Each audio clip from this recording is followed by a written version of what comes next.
Here's something nobody tells you after a divorce or a breakup. Living alone isn't what makes you lonely. It's the silence inside your head when the noise from your married life disappears. That's what gets you. But today, I'm going to give you 5 simple, proven strategies to live alone without that heavy, silent ache. And none of them involve binge watching TV shows that you don't even like. So, if you're ready to actually start looking forward to being alone, let's dive in.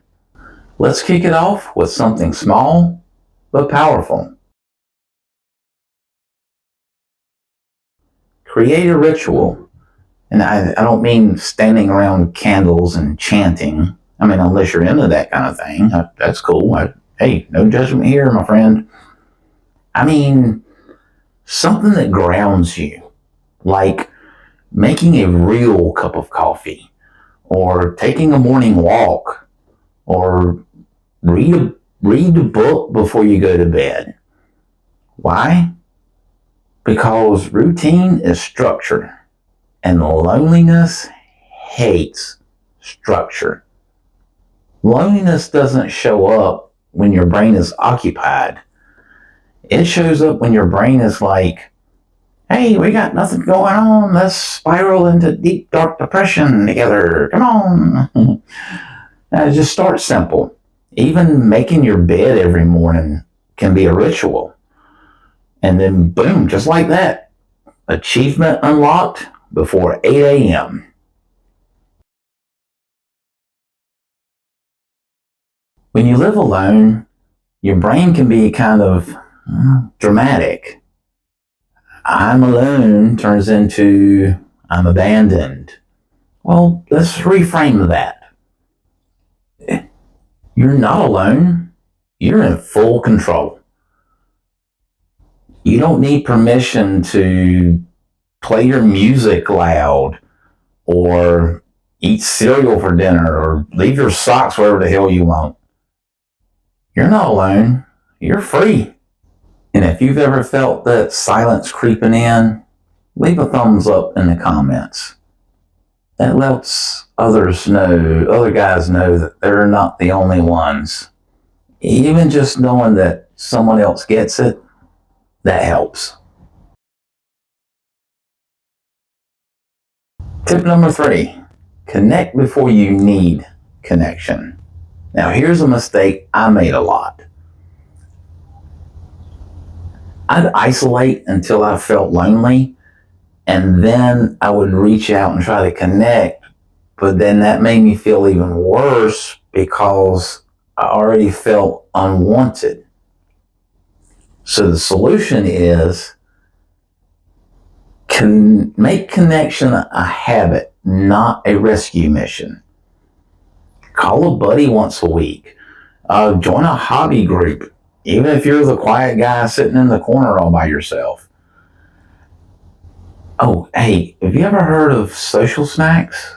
Never mind, I'm getting ahead of myself. That's coming up in a minute, and it's a game changer, especially for introverts.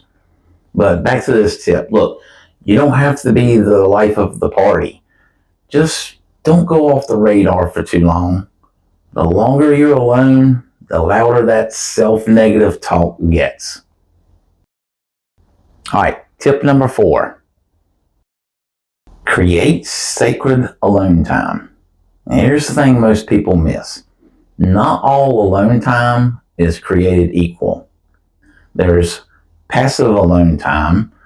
That's where you're scrolling on your phone in the dark, pretending to watch TikTok videos for a reason. And then there's sacred alone time. That's when you're doing something that you actually like. Something just for you. Paint, write, read. Hey, go to a movie by yourself. Cook an absurdly complicated steak. I used to go to bookstores and walk around pretending I was some mysterious. And I'm not, but it felt good.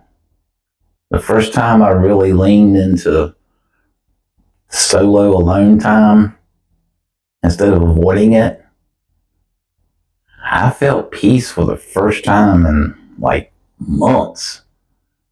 And I don't mean like, oh, I didn't cry today. I mean actual peace.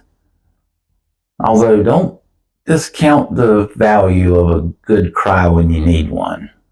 Just saying. All right, tip number 5. Now, here's that psychological trick I promised you. Social snacks. These are tiny, low-effort interactions that make a huge difference. Chat with the cashier at the convenience store. Nod and wave to your neighbor. Tell the guy walking his dog down the street that he's got a nice hat. You don't need deep conversations every day. You just need small connections that remind your brain that, hey, you're still part of this world and you matter. And science backs this up. These micro interactions, they boost your mood and help with the feelings of isolation. It's simple, it's being human, and it's effective. And hey, you never know whose life you might affect just by acknowledging their existence. So let's do a quick recap. Number 1, create daily rituals and routines. Reframe I'm alone into I'm in full control. Connect before the crash. Create some sacred alone time. And nibble on those social snacks. Look, living alone doesn't mean being lonely. It means this is your chance to finally build a life that fits you instead of one that you've squeezed yourself into. And if this video hit home, give it a like. Yeah, it helps the algorithm, yeah, but it also helps this message get to another guy sitting on his couch thinking he's the only one. And drop a comment. What's one thing you do to make living solo feel more like freedom than being exiled? And if you're navigating life after divorce, hit that subscribe button so you don't miss any of my videos. And check out this video next. And remember, living alone isn't the end. It's your new beginning. So let's get going. Oh, and I'll see you over here. Yeah?